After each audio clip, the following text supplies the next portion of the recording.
ॐ सहनावतु सहनौ भुनक्तु सह वीर्यं करवावहै तेजस्विनावधीतमस्तु मा विद्विषावहै।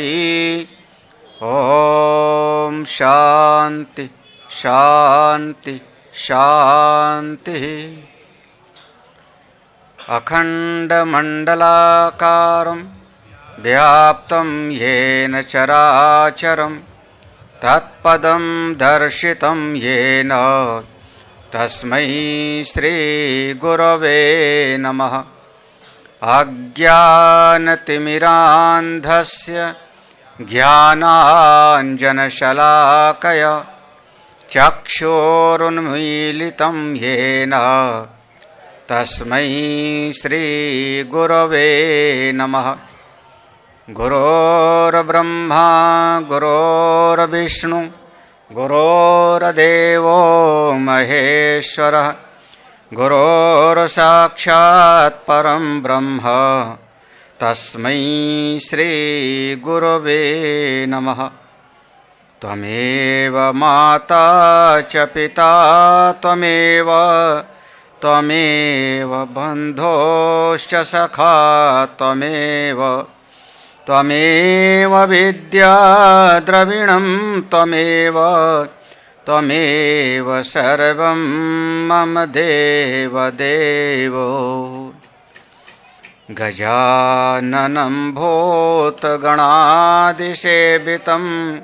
कपित्थजम्बोफलचारुभक्षणम् उमासुतं शोकविनाशकारकं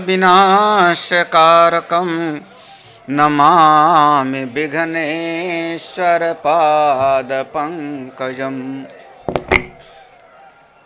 भगवान ने बहुत बड़ी अनुकंपा कृपा किया। हम सब लोग आज मकर संक्रांति के दिन तीर्थराज प्रयाग में हैं, सत्संग श्रवण कर रहे हैं, संतों का दर्शन हो रहा है, स्नान भी हुआ। ये भगवान की ही कृपा है। जो भगवान के भक्त हैं, जो कोई भी ऐसा चाहते हैं कि मैं भक्ति के मार्ग पर चलूं, भगवान मुझ पर कृपा करें, करुणा करें, उनको अपने जीवन में 4 बातों का विचार करना चाहिए, निश्चय करना चाहिए। उसमें अगर आप सावधान रहोगे और ठीक ठाक आप शास्त्र के बताए अनुसार विचार करोगे तो आप ही का भला होगा। पहली बात तो ये विचार करो, आपने अपने जीवन का उद्देश्य क्या बनाया है। जीवन में आप चाहते क्या हो। और ये भगवान की सृष्टि में ऐसा एक विधान है कि जो आप चाहोगे देर सवेर आपके सामने वो घटना घटेगी। जो करी हो इच्छा मन माही, हरि प्रसाद कछु दुर्लभ। आपके मन में जैसी कामना होगी, जैसा उद्देश्य होगा आपके जीवन में, वैसी परिस्थितियां कभी न कभी बनेंगी। आप भगवान को चाहते हो कि संसार को? आप शांति चाहते हो या वस्तुओं को? आप भीतर से आनंद चाहते हो कि बाहर से सम्मान चाहते हो? ये पहला एक निश्चय होता है, आपने अपने जीवन का उद्देश्य क्या बनाया है, लक्ष्य क्या है। हम बच्चे को जब स्कूल भेजते हैं पढ़ने के लिए तो अभी 2 ही 4 साल बच्चा पढ़ता है, तब तक टीचर लोग पढ़ा पढ़ा के उसको मन में बता देते हैं, और हम पूछते हैं क्या बनेगा बड़ा होके तू, तो कई बार बच्चा कहता है डॉक्टर बनूंगा, कोई बच्चा कहता है इंजीनियर बनूंगा, कोई बच्चा कहता है वकील बनूंगा, कोई बच्चा कहता है मास्टर बनूंगा। महाराज एक बच्चे से हमने पूछा, किसी के भगत के घर में गए थे, हमने पूछा बड़ा होके क्या बनेगा, उसने कहा पता नहीं। हाँ, तो हमने कहा फिर क्या होगा, जो मम्मी कहेंगे वो बन जावेगा, जो पापा कहेंगे वो बन जावेगा। बोले जो होगा देखा जावेगा। यानी उसको इतना ही पता नहीं है कि हमको आगे चल कर के क्या बनना है। जैसे आप घर से चले, सवेरे चले होंगे, तो जैसे घर से चले तो आपने मन में ठान लिया ना कि हमको जाके डुबकी लगाना है, ये सोच के चले ना। चाहे 2 घंटा पैदल चलना पड़े, चाहे 4 घंटा पैदल चलना पड़े, तकलीफ उठाना पड़े, हमको गंगा जी में संगम में डुबकी। ये आपने अपने मन में उद्देश्य, इसका कहते हैं उद्देश्य, ये लक्ष्य निश्चय कर लिया था, तब तो घर से निकले थे ना। ऐसे ही अगर कोई बच्चा है, उसके अपने जीवन का कोई लक्ष्य निश्चय नहीं है, तो कभी भी प्रगति नहीं कर पाएगा। एक साधे सब सद है, सब साधे सब। इसलिए सबसे पहली बात तो ये होती है कि अपने मन से ये तय कर लो कि हम चाहते क्या हैं। और ज्यादातर लोगों के मन में यही होता है कि चाहते हैं संसार को, चाहते हैं दुनिया को, और हाथ जोड़ के कह देते हैं गुरुजी आपकी सेवा करना चाहते हैं, भगवान की भक्ति करना। वो सब वाणी का जमा खर्च है। हाँ, भगवान की भक्ति भी करेंगे तो भगवान से क्या कहेंगे, प्रभु कृपा करना, हमको धन देना, हमारे बाल बच्चे हो जावे, हमारी संपत्ति बढ़ जावे, समाज में सम्मान बढ़ जावे। तो आप चाहते हो धन, आप चाहते हो सम्मान, आप चाहते हो दुनिया को, और हम कहते हैं कि नहीं हम तो भगवान को चाहते। भगवान को चाहते हो कि भगवान से चाहते हो? क्या सोचना, भगवान को चाहते हो कि भगवान से चाहते हो? समझ में आ रही बात कि नहीं? हाँ, एक राजा था, वो राजा अपनी सेना लेकर के दूसरे देश पर आक्रमण किया। उसके बाद वो राजा जीत गया, विजयी हो गया, दूसरे वाले देश के राजा को हरा करके जीत गया, वहां पर रहने लगा।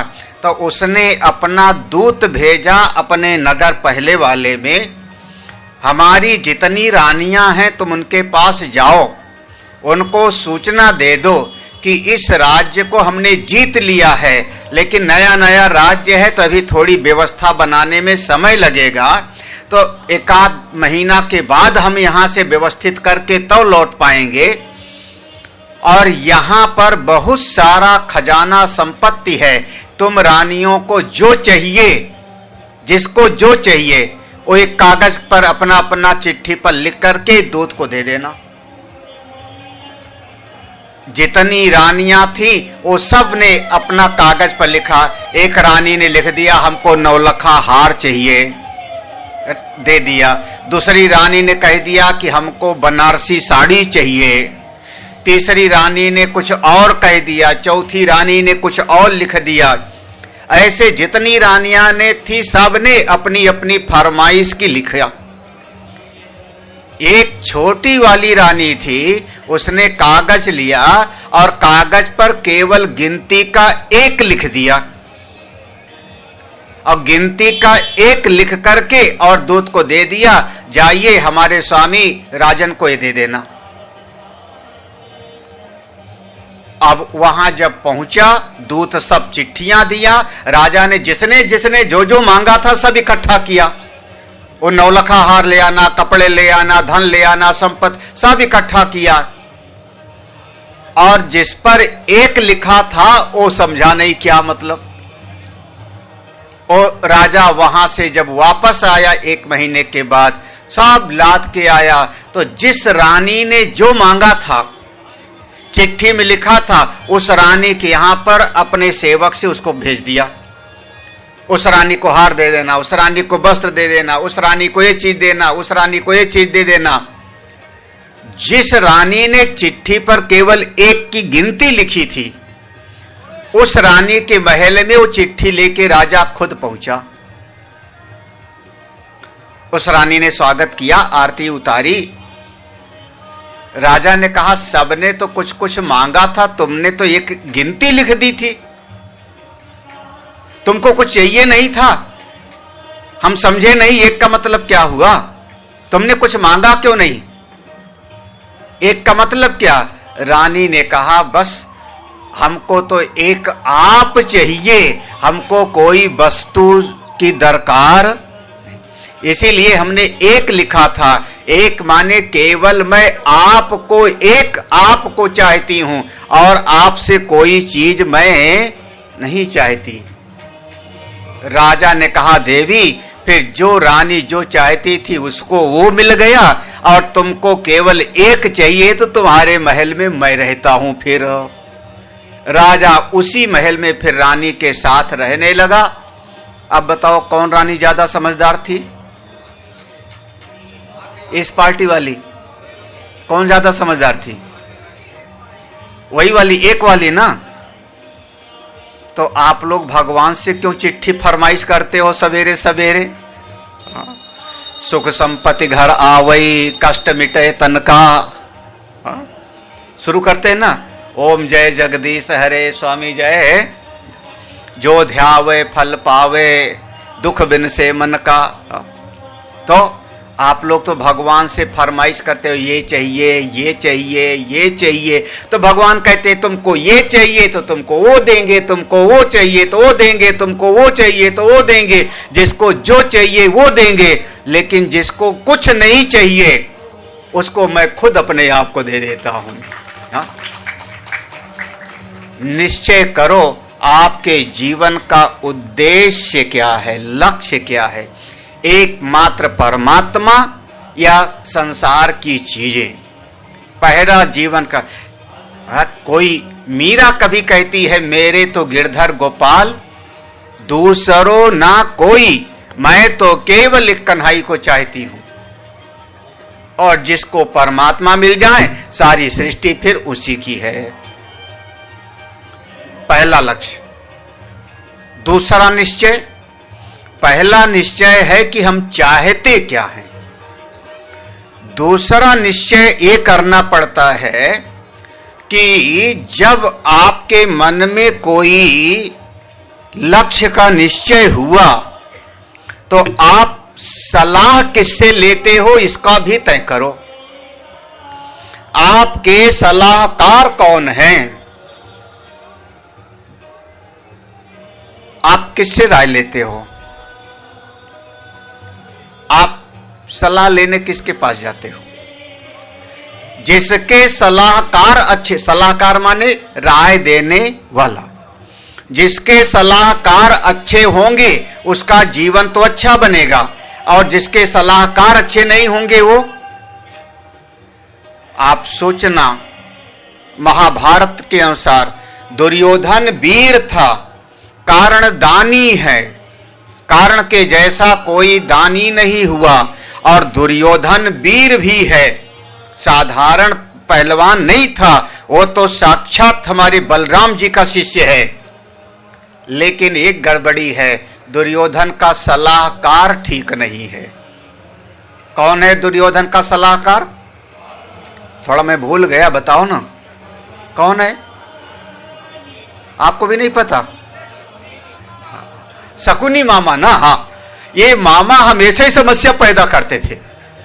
रामायण में एक मामा थे मारीच, है ना, और भागवत में एक मामा थे, क्या नाम था भगवान के? कंस मामा। हाँ देखो, बच्चे जानते हैं, कंस मामा। और एक दुर्योधन के मामा कौन हो गए? सलाहकार हो गया शकुनी। और जब शकुनी जैसा सलाहकार हो जाएगा तो जीवन में देखिए बड़े बड़े वीर लोग दुर्योधन के साथ में हैं। पितामह भीष्म ऐसे हैं जिनको इच्छा मृत्यु का वरदान था। द्रोणाचार्य सबके गुरु जी थे। अश्वत्थामा और कृपाचार्य चिरंजीवी थे। शल्य के जैसे घोड़ों की नस्ल का जानकार उस समय केवल कन्हई थे और कोई नहीं था। कन्हई की टक्कर में घोड़ों का जानकार केवल थे तो शल्य मामा थे। इतने वीर होने के बावजूद भी दुर्योधन पराजित होता है। 11 छौड़ी सेना थी, उसके बावजूद दुर्योधन की सेना पराजित हुई, क्योंकि उसके सलाहकार कौन थे? शकुनी। और पांडव के सलाहकार, पांडव के सलाहकार भगवान श्री कृष्ण, भगवान नारायण। जब भगवान पांडव को कदम कदम पर जरा सा अर्जुन के मन में पलायन की बात आई और भगवान ने वहीं पर उनको समझाया। रणभूमि में आप सलाह किससे लेते हो जीवन में वो बहुत मायने रखता है। किसकी सलाह मानते हो? एक दिन हम ऐसे एक बात कह रहे थे, देखो बहुत व्यवहारिक बात, आपको दुनिया में बहुत लोग सलाह देने के लिए मिल जाएंगे। जरा सा सिर में दर्द हो जावे, देखना जरा सा सिर में दर्द हो जावे, पड़ोस वाला आएगा, क्या हुआ, ऐसे क्यों बैठे हो, अरे सिर दुख रहा है, एक बाम लगाओ। तीसरा आएगा, ओ ओ ओ एक जड़ी, थोड़ा एक काढ़ा पी लो, देखो ठीक हो जाएगा, हमने किया था। चौथा आवेगा, शाम तक आपको 10 लोग मिलेंगे, 10 दवाई बताएंगे, 10 डॉक्टर का नाम बता देंगे। और आदमी इतना भ्रमित हो जाएगा कि उसके मन में आएगा अब मैं इसकी सलाह मानूं कि इसकी। हमारे भारत में बिना मांगे सलाह देने वालों की भीड़ है। और भागवत जी में तो ये लिखा कि जो बिना मांगे सलाह दे वो साला है। बुद्धि श्याल को दाय कहा, क्या है साहब? क्या है? तरुणी प्रभुतागे हे श्याल को बुद्धि दाय कहा। पूरा श्लोक ठीक से याद रखो। तरुणी प्रभुतागे हे श्याल को बुद्धि दाय कहा। कौन? जो बिना मांगे सलाह देवे वो कौन? साला। कहां लिखा है? भागवत में। भागवत में लिखा है। तो बिना मांगे सलाह मत देना और खुद अपने आप को अच्छा किसकी सलाह मानो? जो जीवन में सफल है उसकी सलाह मानूं कि जो जीवन में हर कदम में असफल है उसकी सलाह मानूं? मान लो हमारे सामने 2 लोग हैं। एक आदमी ऐसा है जो जिंदगी में कुछ नहीं कर पाया, जिंदगी में कुछ नहीं कर पाया, और दूसरा आदमी ऐसा है जो जीवन में सफल है, भौतिक दृष्टि से, आर्थिक दृष्टि से। किसकी सलाह मानूं? असफल आदमी की कि सफल आदमी की? किसकी सलाह माननी चाहिए? अच्छा, मुकेश अंबानी की सलाह मानोगे कि टटपुंजिया की सलाह? किसकी मानोगे? जीवन में जो सफल है ना उसकी सलाह माननी चाहिए ना, जिसने अपने जीवन में कुछ किया है ना उसकी सलाह माननी चाहिए। लेकिन समाज के लोग, इनको मीठी मीठी बात अच्छी लगती है, जो आपकी प्रशंसा करे उसकी बात अच्छी लगती है। तो ज्यादातर लोग सलाह मानने किसकी लगते हैं? जो चाटुकार होता है, चमचागिरी करता है, जिंदगी में खुद कुछ नहीं कर पाया और आपको सलाह देके आपको भटका देता है। मैं आपको हमारा एक महात्मा हमको छोड़ के चला गया। ठीक है, छोड़ के चला गया, कहीं पर छोटी सी जगह में ऐसे रहने लगा। महीनों बीत गए, सालों बीत गए, 1.5 साल बीत गया, हमको फोन नहीं किया और हमसे मिला भी नहीं, और हमको पता है कि किस हालत में रहते हैं। क्योंकि पेंशन मिलती है तो पेंशन मिलती है तो पैसा खाने भर का मिल जाता है, जीवन में कुछ नहीं कर पाए।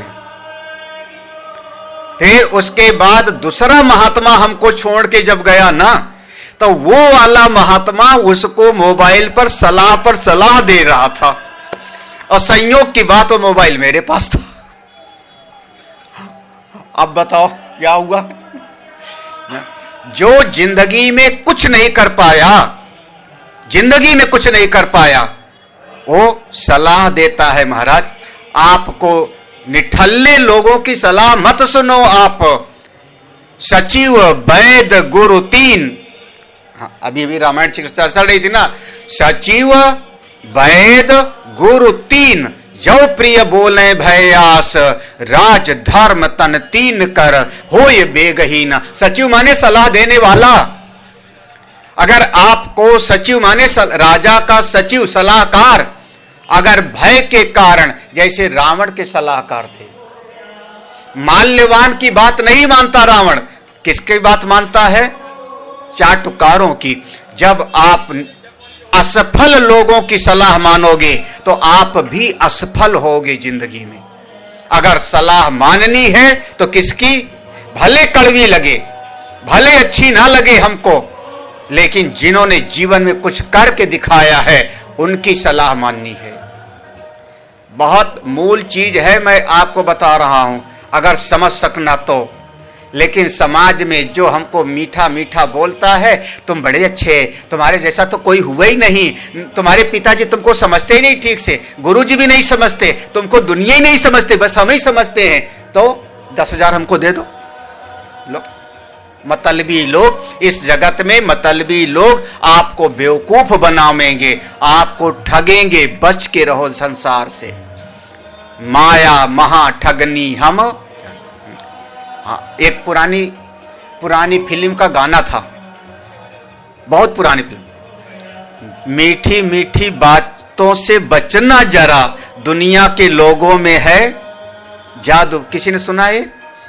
मीठी मीठी बातों से बचना जरा, दुनिया के लोग में है जादू। ये बच्चों के लिए गाना था, विद्यालय में एक टीचर सुनाता है बच्चों को। तो जो आपको मीठा मीठा बोले उससे संभल के रहो, क्योंकि सचिव वैद गुरु, गुरु आपको मीठा नहीं बोलेगा। गुरु का तो काम है आपको आगे बढ़ाना। महाराज, ये ऐसे आटा लेकर के ऐसे लोई बनाओ और चकले पर रखो। अब वो लोई से रोटी कब बनेगी? जब उसको बेलन से पीसोगे तब, कि नहीं? बिना बेले, चाहे बेलन से पीसो और चाहे हाथ से, क्या कहते हैं यहाँ की भाषा में, हथपोइया, हाथ से रोटी बनाओ, पीटोगे तब वो रोटी बनेगी। ऐसे ही अगर जीव को बढ़ना है तो उसको थोड़ा पिसने के लिए तैयार होना पड़ता है, नहीं तो नहीं बढ़ेगा। तो मीठी बातों से बचना। और बहुत बार हमारे समाज में जो आपको सलाह देता है ना, ये कहते हैं दुश्मन का दुश्मन दोस्त होता है। हाँ, मान लो वो आदमी है, उसकी हमारी खटक गई, तुम्हारी भी खटक गई, तो दोनों में हो जाएगी दोस्ती। दोनों के दुश्मन कौन हो गए? गुरुजी। और दोनों बैठ करके आप मिसकाउट करो। ये मिसकाउट नहीं समझे ना, यहाँ की भाषा है, इलाहाबाद की। गोष्ठी करो, विचार विमर्श करो, इसका परिणाम जीवन में अच्छा नहीं होता। आपको किसकी सलाह माननी है, बहुत सावधानी पूर्वक रहो, बहुत सावधान रहो। हाँ, नहीं तो जीवन आपका खराब हो जाएगा। मैं कहूं, और कई बार लोग इतना प्यार से सलाह देते हैं ना कि आदमी समझ ही नहीं पाता कि ये हमारे जीवन को भटका रहे हैं। बाहर से देखने में लगता है कि हमारे बड़े प्रिय हैं, लेकिन आप अपना सलाह किसके? दो चीज, जीवन का उद्देश्य क्या है, नंबर 1। दूसरी चीज, जीवन में आप सलाह किसकी मानते हो, 2। तीसरी बात, आपके जीवन में मित्र कैसे हैं इसका खूब विचार करके सोचना। आपके दोस्त कैसे हैं? आप जिनसे दोस्ती करते हो उनके कारण, दोस्तों के माध्यम से आपके गुण का पता लग जाता है, आपके स्वभाव का पता लग जाता है। क्योंकि समानशीलेषु व्यसनेषु सख्य। अगर आपकी दोस्ती ऐसे व्यक्ति से है जिसको मैं जानता हूं कि वो ताश खेलता है, वो ताश खेलता है और आपने कहा वो मेरा दोस्त है, तो मैं समझ जाऊंगा कि तुम भी ताश के प्रेमी हो, यही ना। अगर सामने वाला कोई ऐसा व्यक्ति है जो जुआ खेलता है और आप कहो कि मेरा वो दोस्त है फलाना, इसका मतलब तुम भी जुआरी हो। आपके दोस्त कैसे हैं? भगवान राम के जिंदगी में दो दोस्त बने हैं, जीवन पर्यंत में दो मित्र बने हैं। मित्र, एक सुग्रीव जिनको हनुमान जी ने बनाया और दूसरे विभीषण। भगवान राम के भी ज्यादा मित्र नहीं थे महाराज। हम लोग तो बड़े ताव में कहते मेरे सैकड़ों दोस्त हैं, कोई मौके पर काम नहीं आता। और आजकल एक नई बीमारी है, फेसबुकिया फ्रेंड। हमारे फेसबुक पर 5000 मेरे मित्र हैं, मौका पड़ने पर आपको पानी भी नहीं पूछेंगे कोई। हाँ, कोई काम नहीं आवेगा। आप मित्र किसको बनाते हो बहुत सोच समझ के बनाओ। हाँ, जे न मित्र दुख हो है दुखारी, तिन्हई बिलोकत पातक भार। मित्र की पहचान बताई है, दो पहचान। पहली पहचान, मित्र पीठ पीछे प्रशंसा करता है और सामने खरी खरी सुनाता है। संसारी आदमी क्या करता है? सामने मीठी मीठी बात सुनाएगा और पीठ पीछे आपकी बुराई करते हैं। संसार में बहुत सारे लोग आपके सामने मीठी मीठी बात करते, पीठ पीछे बुराई करेंगे। लेकिन मित्र होगा तो पीठ पीछे दूसरों के सामने हमारी प्रशंसा करेगा, सामने तो साफ साफ कह देगा देखो तुम्हारा ये बात जमती नहीं, तुमको संभल करके रहना चाहिए। महाराज, मित्र कैसे हों? दूसरा, जो आपका मित्र होगा, जो आपका मित्र होगा वो आपके दुख से दुखी होगा, आपके सुख से दुखी होगा। आप सुखी तो वो सुखी, आप दुखी तो वो दुखी, समझना वो मित्र है। और दुनिया में कहावत है, संसार में लोग कहते हैं कि आदमी अपने दुख से कम दुखी है और दूसरों के सुख से ज्यादा दुखी है। आजकल तो महाराज मीठी मीठी बात बोलेंगे, लेकिन आपके बच्चे की नौकरी लग जाए तो पड़ोसी जलता है। भले वो आपका मित्र हो, अंदर से जलता है, इसके बच्चे को नौकरी कैसे लग गई। आप घर बनवा लो तो जलता है भीतर से, ईर्ष्या होती है, कोशिश करता है कि इनका कोई न बिगड़ जावे, ऊपर से मीठी मीठी बात करते हैं। संसार में ऐसे लोगों से बचो। मित्र बनाना है सोच सब। भगवान कन्हाई के, मेरे कन्हाई के बचपन में तो जब गाय चराते थे तब तो मित्र थे, माखन चुराते समय मित्र थे, लेकिन बाद में केवल 2-3 मित्र हुए। एक उद्धव हुए हैं और एक सुदामा हुए हैं। बड़े होने पर, समझदार होने पर, बचपन के गोप बालकों के बाद में अगर भगवान के मित्रों की लिस्ट देखो तो या तो सुदामा है और या तो उद्धव जी हैं। हम लोग कहते मेरे हजारों मित्र हैं, कोई काम आने वाला नहीं है। और ये बचना, फेसबुकिया दोस्त से बचना। आप लोगों के फेसबुक पर कितने मित्र हैं? फेसबुक पर और क्या होता है, इंस्टाग्राम, ऐसे कुछ क्या होता है वो, इंस्टाग्राम। हाँ, इंस्टाग्राम, फेसबुक और क्या क्या होता है, टैबलेट जो होता हो, वो कोई मौके पर आप एक दिन आप ऐसा करो ना, एक दिन ऐसा करो, जितने मित्र हैं उनको अपना गूगल पे का वो QR कोड सेंड करो। हमको 50,000 की जरूरत है, बहुत बहुत मैं जरूरत में पड़ा हूं। एक गूगल पे का QR है, आप हमको 10,000 भेज दो, सबको भेज। 50, हाँ कह रहे हैं 50,000 ज्यादा है। हाँ, आप 5,000 मांग करके वो फेसबुक वाले पर 5,000 हमको भेज दो, बहुत जरूरत है मेरे मित्र, हम तुमसे जो है देखो 4 महीने से चैटिंग करते हैं, बातचीत करते हैं। आपको असलियत का पता लग जाएगा। महाराज कितने तो आपको अनफॉलो कर देंगे, हाँ, कितने आपको ब्लॉक कर देंगे। तो ऐसे दोस्तों से बचो। आप किसको मित्र बनाते हो सोच समझ के बनाओ।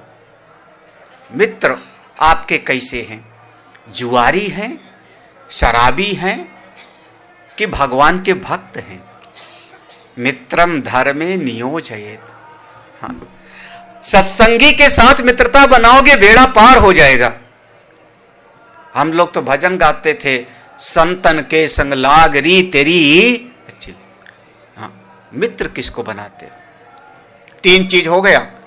आपके जीवन का उद्देश्य क्या है? पहला, आप सलाह किससे लेते हो, सावधान रहो। दूसरा, आप जीवन में मित्र किसको बनाते हो, संभल के रहो, संभल के रहो। क्योंकि मित्र अगर गड़बड़ हो गया तो आपके पूरे जीवन का नाश कर देगा। ये प्रयाग है, प्रयाग का यहाँ का विश्वविद्यालय बहुत प्रसिद्ध था पहले, अभी भी है। यहां से पढ़े हुए लोग, कई लोग बड़े बड़े नेता भी हुए, प्रधानमंत्री की कुर्सी तक पहुंचे यहां के पढ़े हुए लोग, और बड़े बड़े IAS भी बने, PCS भी बने। इलाहाबाद के पढ़े हुए कौन कौन प्रधानमंत्री हुआ, कोई बता सकता है? विनोद, इलाहाबाद के पढ़े हुए प्रधानमंत्री कौन बना? जवाहरलाल नेहरू और लाल बहादुर शास्त्री और अच्छा, सब एक दूसरे का सलाह करके बता दे रहे हो, कुछ कुछ हो ही जाओ भैया। हाँ, यहां पर कोई बच्चा पढ़ने लगता है और अगर UPSC के एग्जाम में प्री वो निकाल लिया तो आप पढ़ने, आपके बच्चे हो रहे हैं, पढ़ते हैं, तो अगर कोई बच्चा पढ़ने में तेज है तो यहां एक ऐसा गुट बन जाता है 4-6 बच्चों का कि उसको पकड़ के भटकाते हैं, चलो तुमको पिक्चर दिखाते हैं, चलो तुमको घुमाने ले, माने उसको नीचा गिरा, इसका नंबर ज्यादा बढ़िया क्यों आ गया, तो उसको नीचा गिराने के लिए लोग मित्र बन जाते हैं। शायद चंद्रभाल वगैरह को याद आ रहा होगा, तुम भी यहीं के पढ़े हो, क्यों नहीं बोल रहे हो? हाँ, तो तुम्हारे भी दोस्त थे ऐसे, हाँ, कि नहीं थे? हाँ, और घबराना मत, मेरे भी दोस्त थे ऐसे। हाँ, अगर आपको संभल के रहना है तो आप ऐसे मित्रों से बचो जो आपका हितैषी बन के नुकसान करते हैं। हाँ, मीठा मीठा बोल करके आपका सत्यानाश करते हैं। चौथी चीज है, ये 4 चीज जीवन में अगर कोई ये हम कहते हैं इस तरीके से रसायन है, दवाई है। चौथी चीज, आप जीवन में आपको रस कहां आता है, आपको मजा किस बात में आता है? सत्संग की बात सुनने में अच्छा लगता है कि संसार की लड़ाई झगड़ा की बात कोई करे तब अच्छा लगता है? आप अपने जीवन में रस कहां पर लेते हो, जीवन में आपको किस बात में मजा आता है, आप इससे पहचानना आपका हृदय कैसा है, मन कैसा है। अपने मन को पहचानो आप। हाँ, कहीं पर गीता की चर्चा हुई, उसमें अच्छा लगने लगा, यानी आपका मन अच्छा होगा। तब तक कोई पड़ोस वाला आया, उसने कहा यार बंद करो प्रवचन अपना, जो सुन रहे हो सुनो, पड़ोस में क्या हो गया, वो पड़ोस की घटना तुमको पता नहीं है। महाराज हमने वो प्रवचन वाला तो बंद कर दिया। हाँ क्या हुआ था, क्या हुआ था? तब तक वो कह देता है अच्छा जाने दो, मैं किसी की बुराई क्यों करूं। महाराज अब क्या होगा? नहीं नहीं, मैं किसी से कहने थोड़े जा रहा हूं, बताओ ना क्या हुआ था। तुम तो मेरे अपने हो ना, मैं किसी से बोलूंगा नहीं, बताओ ना। अब आपको मजा किस में आ रहा है?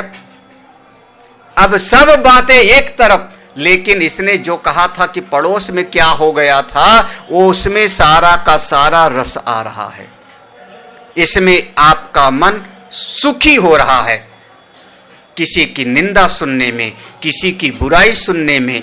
महाराज इसको कई बार लोग कहते गप लगा रहे थे, गप लगा रहे थे। गप माने क्या हुआ? गप माने दो आदमी बैठ करके तीसरी की बुराई कर रहे थे, यही है गप। गप का कहते हो टाइम पास कर रहे थे। टाइम पास गप मतलब तुम दो बैठे थे और कोई तीसरी की चर्चा आप कर रहे थे, और तीसरी की चर्चा में निंदा बुराई कर रहे थे। महाराज आधा आधा घंटा लोग बैठ करके गप लगाते हैं। बच के रहो। आपको जीवन में रस लेना है तो सत्संग की बात में रस लो, गीता की बात में रस लो, जाप करने में। आप जप करते हो, जप में आपके मन को मजा आने लगे। आप मंत्र का जाप कर रहे हो, ओम नमः शिवाय, ओम नमः शिवाय, उसी समय कोई आ जावे तो आपको अच्छा ना लगे, ये कहां से इस टाइम आया, मेरे जाप का समय था। पूजा करते हो, रस लेके पूजा करो। भगवान की पूजा कर रहे थे और उसी समय कोई आ गया, आपका मन अंदर से बेचैन हो जावे, इस समय ये क्यों आया, ये तो हमारी पूजा का समय था। आपका मन रस लेता है किस में? भगवान की पूजा में, ध्यान करने में, भजन करने में, सत्संग करने में, अथवा मन रस लेता है संसार। अच्छा एक चीज देखो, एक दृष्टांत में देता हूं। सत्संग में कई बार लोग कहते हैं सत्संग में जैसे बैठते हैं हमको नींद आने लगती है। हमारे भक्तों में भी कई लोग हैं महाराज। हाँ, हमारे सत्संगियों में एक ऐसे सब जगह, मेरठ में भी हैं, लखनऊ में भी कई हैं। वो जैसे सत्संग में पहुंचते वैसे कहते हैं स्वामी जी सब ठीक है, लेकिन सत्संग में जैसे पहुंचते हैं बस खर्राटे शुरू हो जाते हैं। हमारे एक महात्मा भी है, वो हमारे आश्रम में जैसे गुरु जी ने कहा सहना बबत, और वो पहुंचे ऊपर। तो ये स्वामी जी का अनुभव ये बेचारे सुनाते रहते थे, तुम आत्मा हो, तुम ब्रह्म हो, बोले मैं समाधि में हूं। तो अच्छा, आप सत्संग में तो नींद आ गई, और मान लो आपको हमको चढ़ावा चढ़ा एक दिन इतना रुपया, और चढ़ावा है, किसी ने 1 रुपया चढ़ाया, किसी ने 10 चढ़ाया, किसी ने 50 चढ़ाया, सब इकट्ठा हो गया इसे।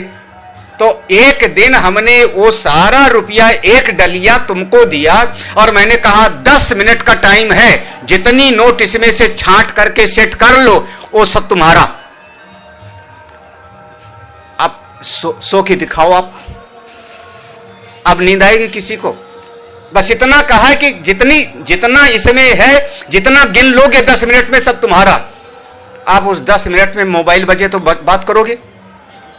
हाँ? कोई कहे हे सुनो, चाय पियोगे? चाय पियोगे उस समय पर? हाँ, क्योंकि सामने वाले ने क्या कहा है कि 10 मिनट में जितना नोट का छांट लो सब उतनी नोट किसकी होगी? उस समय चाय पीने में मन लगेगा, मोबाइल पे बात करोगे, किसी दूसरी तरफ देखोगे। क्योंकि वहां यह था कि 50 की नोट अलग कर रखनी है, 20 की नोट अलग रखनी है, तो किसी और की तरफ देखो, टीवी देखोगे उस समय पर। महाराज उस समय क्या हुआ भोपाल वाले, क्या करो तुम लोगों के पास चिल्लर आता है? क्या करते हो फिर? हाँ, उस समय 50 की नोट अलग छांट के गट्टी बनाते हो, 20 की अलग छांटते हो, 10 की अलग छांटते हो, 100 की। अच्छा उस समय नींद आती है क्या? सही सही बताना, उस समय नींद आ जावे तो मैं मान जाऊं। हाँ? चाहे हाँ, सबसे पहले बड़ी वाली नोट छांटेंगे, 500 की अलग रखेंगे, फिर 200 की। उस समय बिल्कुल नींद नहीं आवेगी, और जैसे सत्संग में बैठे भगवान राम तैयार हो रहे हों, तो आपको रस कहां आ रहा है? संसार की चीजों में रस आता है, लेकिन भगवत चर्चा में रस कम आता है। तो आपका मन रस किस में लेता? हाँ, अब भाई हमको तो सत्संग में रस आता है। हाँ, चाहे जितना हमको थकान रहे, हमको बिठा दो सत्संग के लिए, महाराज मैं खुश। हाँ, हम सत्संग के लिए मैं नहीं कहता हूं कि थका हुआ हूं, लेकिन कोई मिलने आ जावे तब फिर मेरा पारा हाई हो जाता है कि थका हुआ हूं और मिलने आ गया। अभी 10 मिनट बैठ करके पूछेगा स्वामी जी सेल्फी खींचूं आपके साथ? हाँ, तो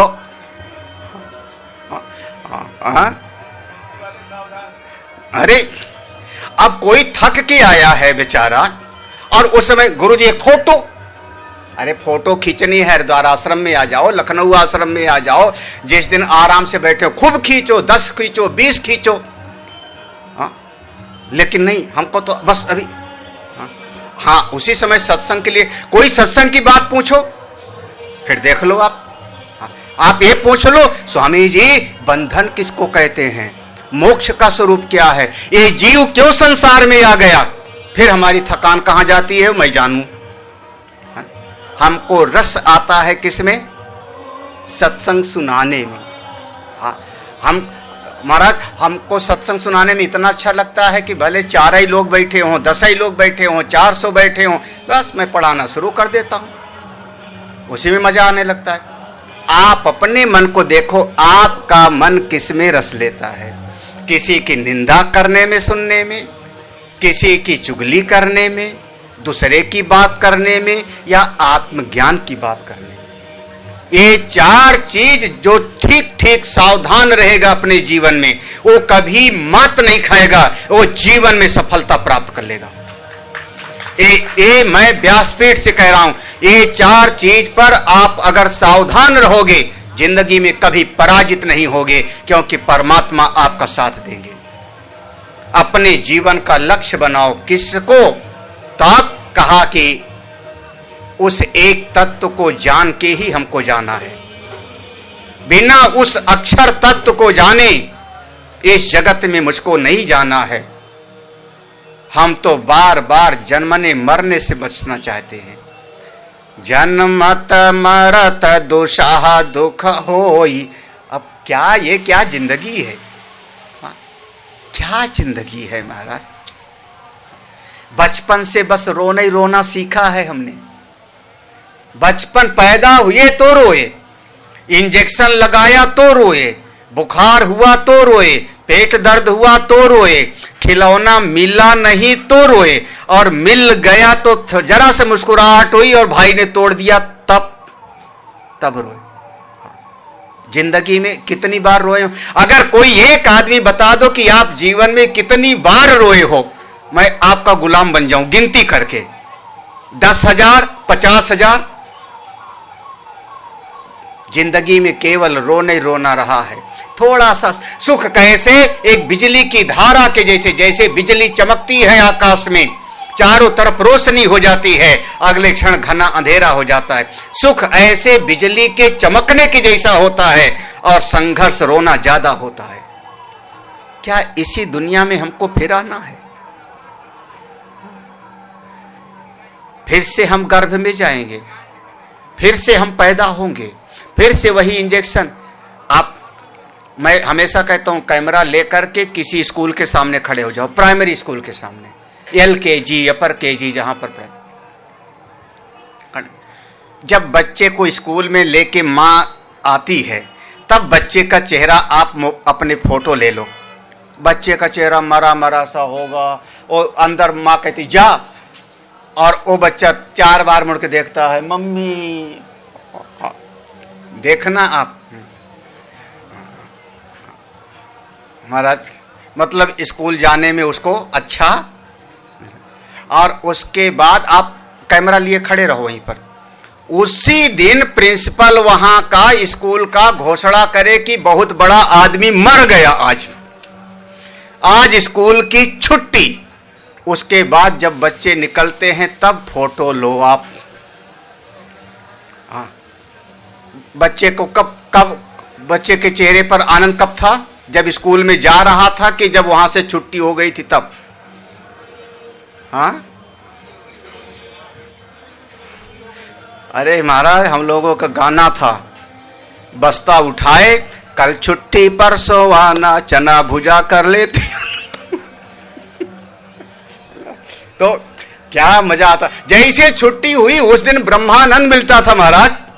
आज तो मौज, छुट्टी छुट्टी छुट्टी छुट्टी। वो बच्चे चहकते, ये लोग भी बड़े खुश होते जिस दिन छुट्टी हो जाती है। हाँ, तो है ना, ऐसा मजा आता है ना, आज छुट्टी। अरे लेकिन आज बढ़िया सो रहे थे, छुट्टी थी, और गुरुजी बिठा के सुनाना शुरू कर दिए। गुरुजी को भी पता नहीं क्या पड़ी रहती है ना। तो आप फिर वही जन्मोगे तो फिर पढ़ना पड़ेगा, फिर स्कूल जाना पड़ेगा, फिर परीक्षा की टेंशन होगी, परीक्षा पास हो गए तो फिर टेंशन होगी, नौकरी लगेगी कि नहीं, नौकरी लग गई तो फिर टेंशन होगी। ये मत कहो कि नौकरी लगने के बाद टेंशन नहीं होगी। सब नौकरी वाले बैठे हुए हो रिटायर, नौकरी लग गई और पोस्टिंग पहाड़ में हो गया, पिथौरागढ़ में, तो नानी मर जाएगी। हाय हाय। हाँ, इंक्रीमेंट एक होता है, पता नहीं क्या बवाल है, इंक्रीमेंट रुक जावे तो तब क्या होगा? नौकरी करने वाले, तो क्या होगा आपका फिर? और हो सकता है आपकी नौकरी, आप कहते तो नौकरी लग जाएगी तो बहुत बढ़िया, और नौकरी आपकी लग गई और आपसे छोटे वाले को जो है सुपरसीड करके आपका अफसर बना दिया जाए, तब बताओ फिर आपकी नौकरी। महाराज, जिंदगी दुख ही दुख है। हमको तो दुनिया में दुख ही दिखाई पड़ता है। जिसको सुख दिखाई पड़ता हो संसार में जानो, हमको इस जगत में दोबारा नहीं आना है। यद गत्वा न निवर्तन्ते तद्धाम परमम मम।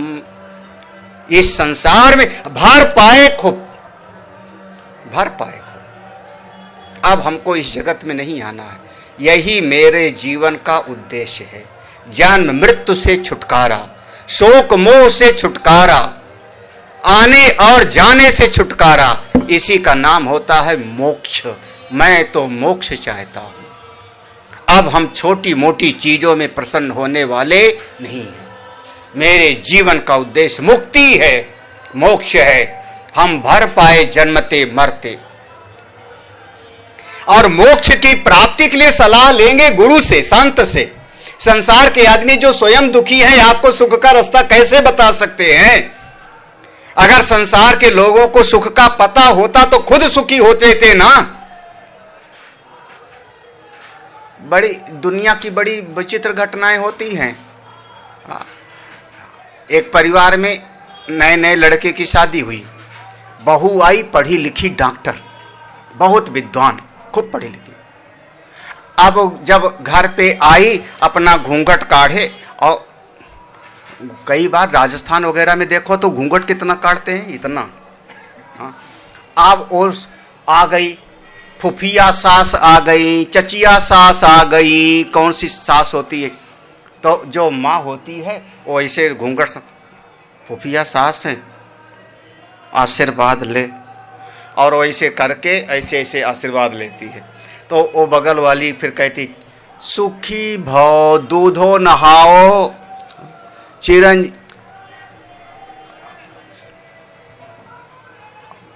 अच्छा, अब सीता, आप सब नाराज मत हो ना।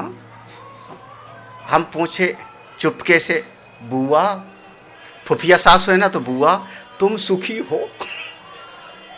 तुम सुखी हो? अरे जब तुम ही सुखी नहीं हो तो हमको तुम्हारा वरदान लगेगा कैसे, आशीर्वाद? जिसकी जेब में रुपया होगा वही तो दूसरे को रुपया देगा ना। अरे चचिया सास, चाची, जब तुम ही रोती रहती हो तो तुम्हारा आशीर्वाद लगेगा कैसे? जो स्वयं दुखी है, वो दुखी आदमी आपको सुखी होने का सलाह कैसे दे सकता है?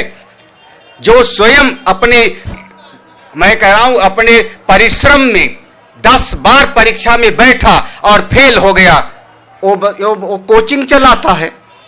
आज के जमाने की बड़ी विचित्र स्थिति है। 10 बार परीक्षा में बैठा, नहीं कर पाया, अब कोचिंग खोल के बैठा हुआ है, तुमको सिखाता है, तू क्यों नहीं कर पाया? लेकिन दुनिया ऐसी बावरी, क्या कहूं मैं। तो आप उस मोक्ष की प्राप्ति के लिए अगर सलाह लेना है तो संत के पास जाओ, संसार के लोग रास्ता नहीं बता पाएंगे। तद विज्ञानार्थम स गुरुमेवा विगच्छेत समित पाणि ही श्रोत्रियम ब्रह्मनिष्ठम। और साथ ही साथ जब कभी ऐसे गुरुकुल में जाओ, सत्संग में जाओ, तो वहां पर दोस्ती बनाओ, लेकिन जिनको सत्संग बहुत प्रिय लगता है उनसे दोस्ती बनाओ।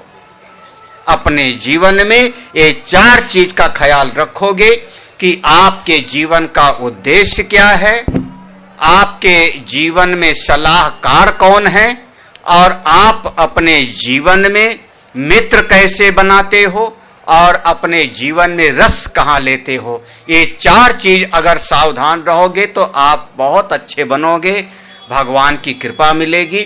मैं आज अपना यहाँ विश्राम देता हूँ। पूज्य स्वामी ब्रह्मेशानंद जी महाराज बैठे हैं, थोड़ा अब आप सुनाएंगे, उसके बाद फिर जो है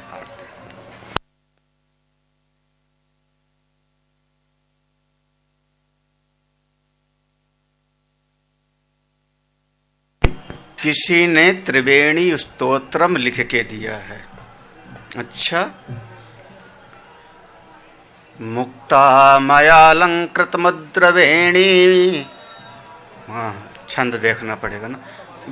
मुक्ता मयालंकृत मुद्रवेणी भक्ता भयत्राण सुबद्धवेणी मत्तालि गुंजन मकरंद वेणी श्रीमत् प्रयागे जयति त्रिवेणी लोकत्रयैश्वर निदान वेणी तापत्रयोच्चाटन बद्ध वेणी धर्मार्थ काम कलनैक वेणी श्रीमत् प्रयागे जयति त्रिवेणी।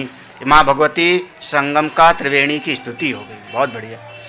मुक्तांग नामोहन सिद्ध वेणी भक्तान तरानंद सुबोध वेणी भृत्यंतरोद्वेग विवेक वेणी श्रीमत् प्रयागे जयत त्रिवेणी दुग्धोदधिर्स्फूर्ज सुभद्र वेणी नीलाभ्रशोभा ललिता च वेणी स्वर्ण प्रभाभासुरमध्य वेणी श्रीमत् प्रयागे जयत त्रिवेणी विश्वेश्वरोत्तुंग कपर्दि वेणी विरंचि विष्णु प्रणतैक वेणी त्रयी पुराणासुरसार्ध वेणी श्रीमत् प्रयागे जयति त्रिवेणी मांगल्य संपत्ति समृद्धि वेणी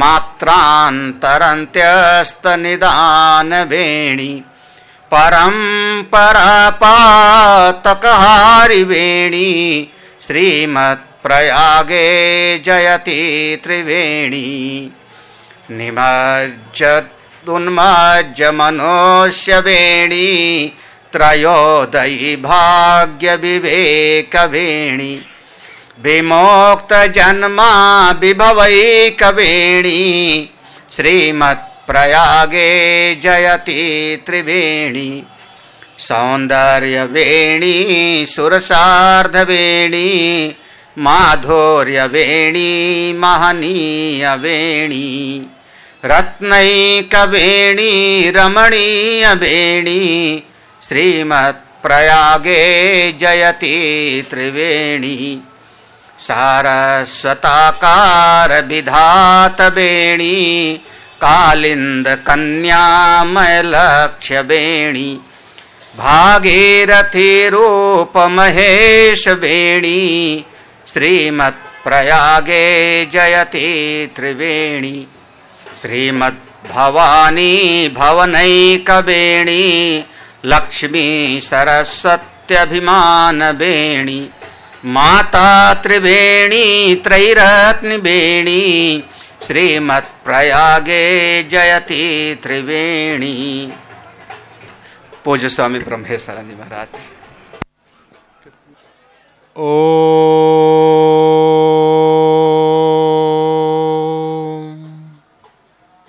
हंसाभ्यां परिवृत्तपत्रकमले दिव्यैर्जगत्कारणैर् विश्वोत्कीर्णमनेकदेहनिलयं स्वच्छन्दस्वात्मेच्छया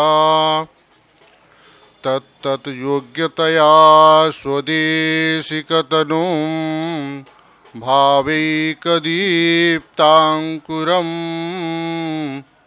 प्रत्यक्षाक्षरविग्रहं गुरुपदं ध्यायेद्दिबाहुं गुरुम्। प्रातः स्मरणीय श्री दक्षिणामूर्तीश्वर महादेव जी के चरणों में नमन करते हुए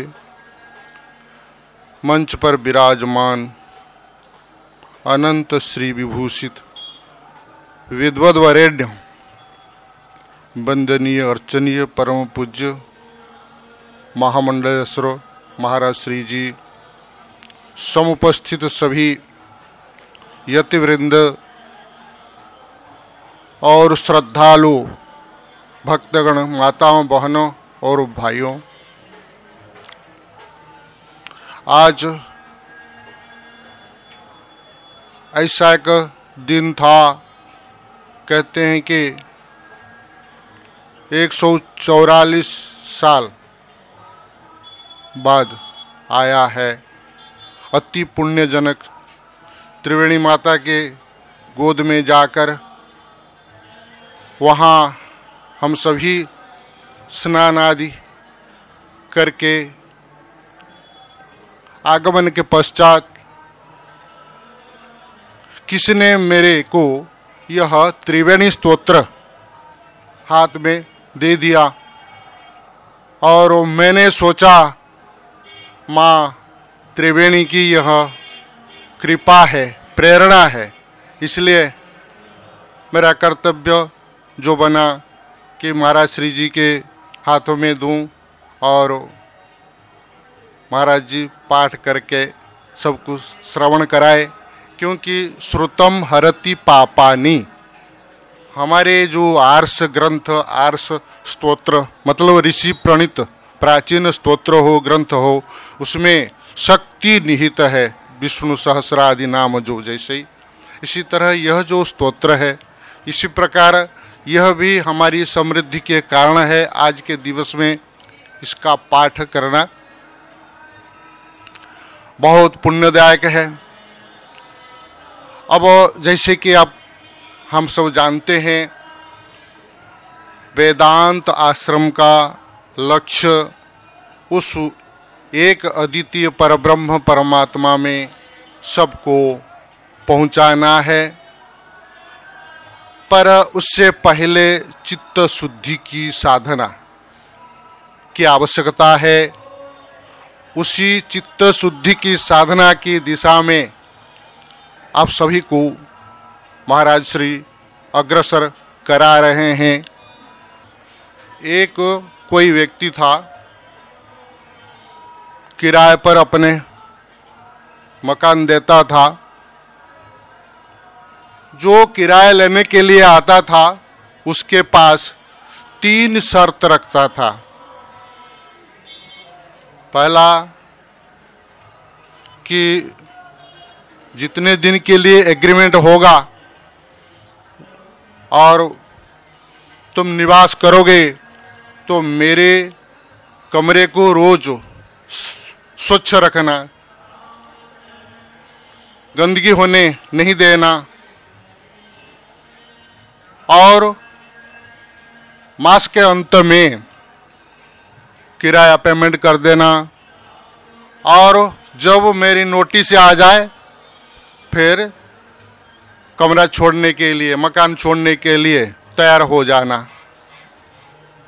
जो यह 3 शर्त मानता था वह व्यक्ति उसको कमरा किराए पर देता था। अब लेने पर वो देखता था कि रोज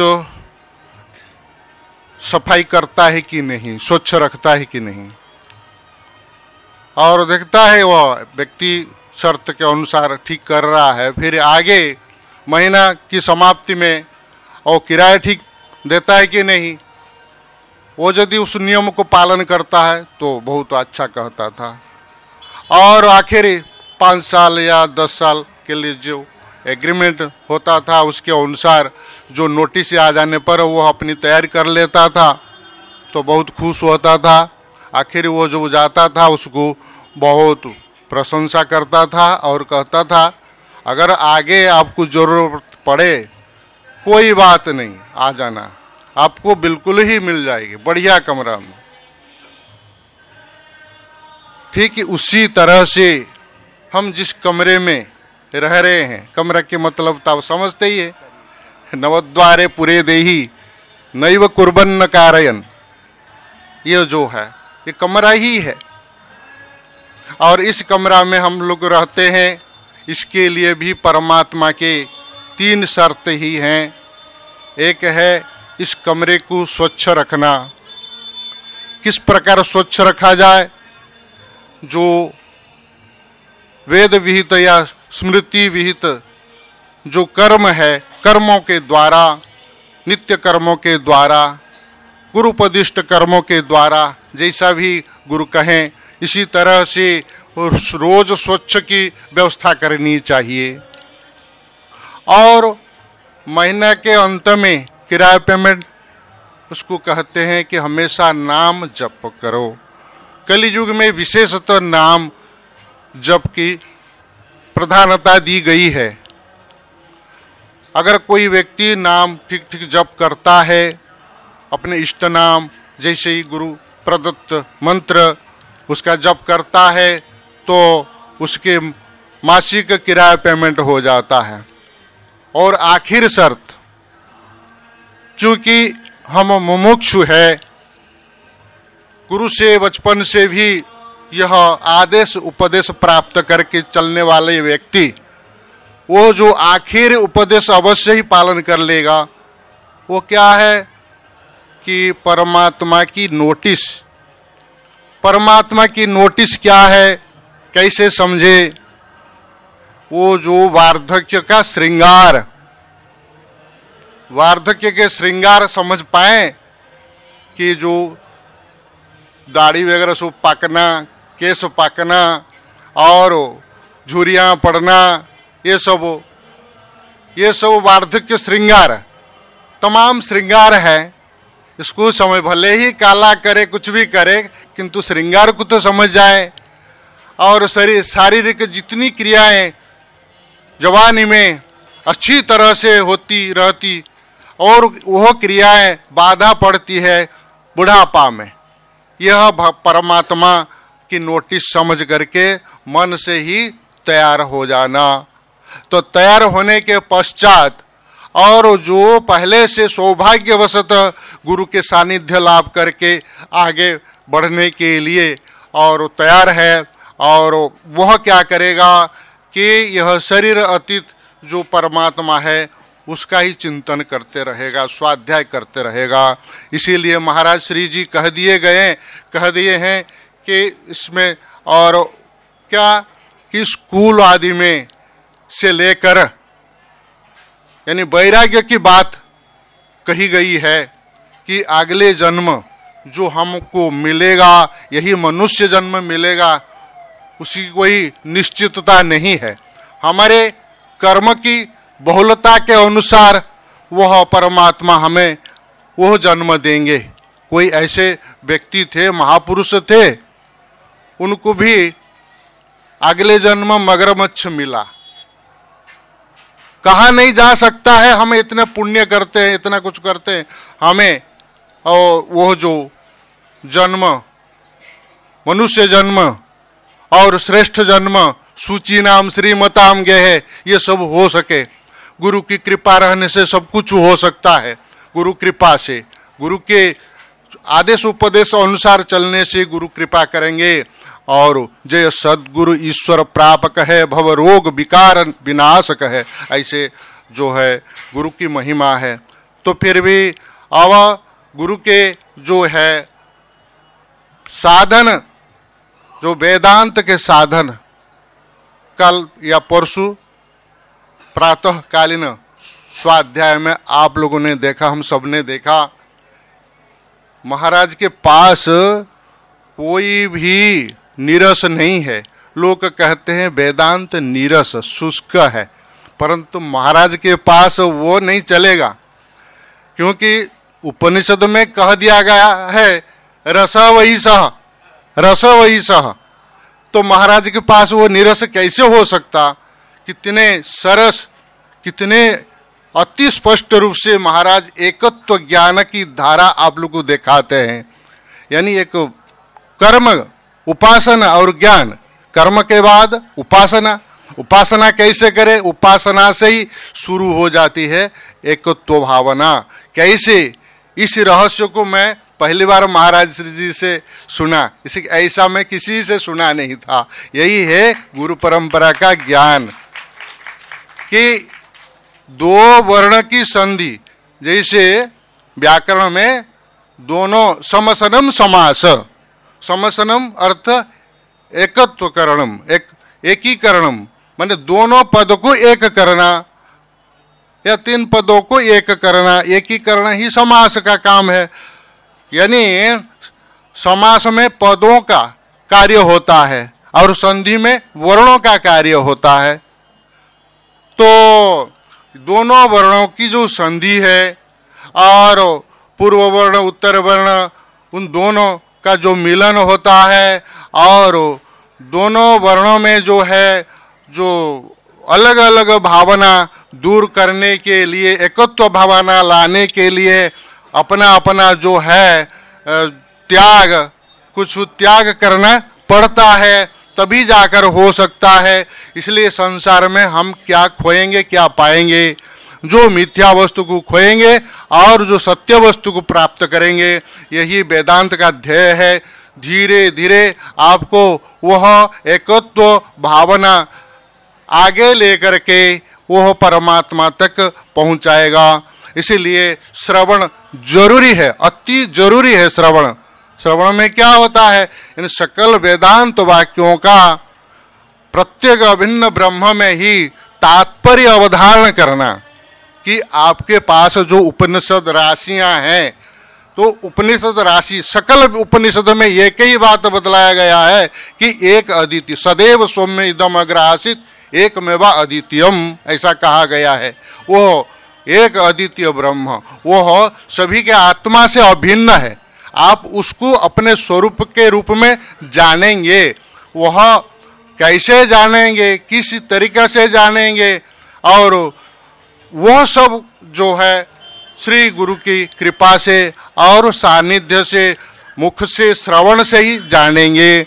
इसीलिए वेदांत श्रवण में हमेशा तत्पर रहें। तद्विद्धि प्रणिपातेन परिप्रश्नेन सेवया, ऐसा कहा गया है।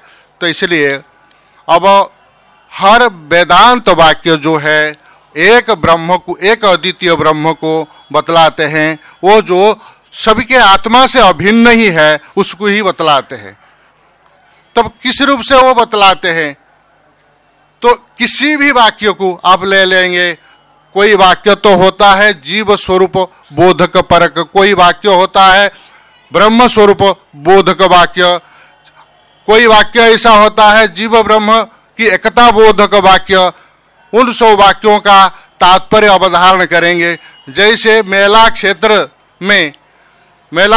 में आने के लिए वहाँ से जो है जंक्शन से कोई ना कोई गाड़ी मिल जाएगी, साधन मिल जाएगा, सभी आते हैं। उसी तरह से आप किसी एक वेदांत वाक्य को पकड़ लेंगे तो उसका भावार्थ वही निकलेगा, सत चित आनंद स्वरूप पर ब्रह्म परमात्मा, नित्यो नित्यानाम चेतनश्चेतनानाम एको बहुनाम विदधाति कामान तम आत्मस्थम ये अनुपश्यन्ति धीरा तेषाम शाश्वती शांति नहीं तेरे साम, ऐसा कहा गया है।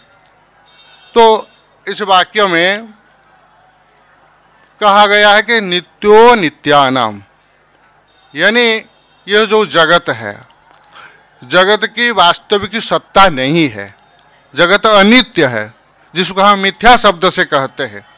पर मिथ्या होने पर जगत सत्य कैसे प्रतीत हो रहा है? हर वस्तु हाँ मिट जाता है फिर हो जाता है, इसको तो मिथ्या नहीं कहा जाता है। मिथ्या वही कहा जाता है जो बंध्यापुत्र की तरह या ख पुष्प की तरह, जिसकी वास्तविक सत्ता है ही नहीं, ऐसी वस्तु है, मिथ्या कहते हैं। किंतु जगत सत्य ही प्रतीत होता है। यह जो जगत सत्य प्रतीत होता है, यह अपनी सत्ता से नहीं है, वो ब्रह्म की सत्ता से सत्तावान होकर के वह सत प्रतीत होता है। वो ब्रह्म का ही सब कुछ है। ब्रह्म से अतिरिक्त सर्वम खल्विदम ब्रह्म, इस प्रकार उपनिषद में कहा गया है, सब कुछ ब्रह्म ही है, ब्रह्म के अतिरिक्त कुछ है ही नहीं। तो इसलिए यह जगत अनित्य जगत जो नित्य प्रतीत होता है वह ब्रह्म सत्ता से ही होता है। इसलिए नित्यो नित्यानाम, इसका अर्थ हुआ जो परब्रह्म परमात्मा जो अनित्य जगत में अपनी नित्य सत्ता प्रदान करता है। और चेतनस चेतनानाम, जगत में कितने चेतन प्राणी हैं, ब्रह्मा से लेकर, प्रथम शरीर ब्रह्मा से लेकर छोटे छोटे अमीबा तक जितने चेतन प्राणी हैं, उनमें जो चेतनता कहाँ से आती है? वो परमात्मा से ही आती है। जिस प्रकार ये विद्युत कहाँ से आती है? पावर हाउस से आती है, आकर के सर्वत्र जगमगाती है। उसी तरह से एक परब्रह्म परमात्मा से ही सब कुछ चेतनता, चेतन जीव को चेतनता की प्राप्ति होती है। इसलिए चेतनस चेतनानाम, जो सभी प्राणियों में, चेतन प्राणियों में चेतनता प्रदान करता है। नित्यो नित्यानाम चेतनस चेतनानाम एको बहुनाम जो विदधाति कामान, एक हो करके ही जो सबको सुख प्रदान करता है तो एक, पर ऐसा वो है, विचित्र है, सबको सुख प्रदान करता है। जैसे एक ही सूर्य है, एक सूर्य है, पर सभी के चक्षु में वह देखने की शक्ति प्रदान करता है। जितने आंख वाले प्राणी हैं, देखने वाले प्राणी हैं, कितने हो सकते कह नहीं सकते। सबको एक ही सूर्य देखने की शक्ति प्रदान करता है। उसी तरह से परब्रह्म परमात्मा एक ही, एक होने पर भी आनंद रूप होने के कारण वह सबको आनंद प्रदान करता है। एको बहुनाम जो विदधाति कामान, और वो कहाँ है? कहते हैं तम आत्मस्थम, वह अपने आपके हमारे सबके हृदय में ही है। वहीं जो व्यक्ति उसका साक्षात्कार कर लेता है, श्रुति कहती है तम आत्मस्थम ये अनुपश्यन्ति धीरा, वहीं पर जो उसका साक्षात्कार करते हैं उन्हीं को ही शाश्वतीम शांति, चिर शांति उन्हीं को ही प्राप्त हो सकती है। न इतरे शाम, दूसरे को कभी नहीं हो सकती है। इसीलिए महाराज श्री जी आपको वह वेदांत स्वाध्याय नित्य कराना चाहते हैं। इसलिए महाराज श्री कह रहे हैं ना कि दो है नहीं है, बहुत सारे। महाराज जी के समकक्ष महात्मा मंडलेश्वर कहा करते हैं कि महाराज जी जब अकेले भी है अपना स्वाध्याय खुद ही करते हैं। ऐसे महाराज जी का ये जो ज्ञान प्रवाह, ये जो वेदांत ज्ञान प्रवाह, और यह हमेशा इसी तरह से चलता रहता है। इसलिए इसका जो लाभ हमें लेना चाहिए। और इतना सा कहकर मैं अपनी वाणी को यहीं पर विराम देता हूँ।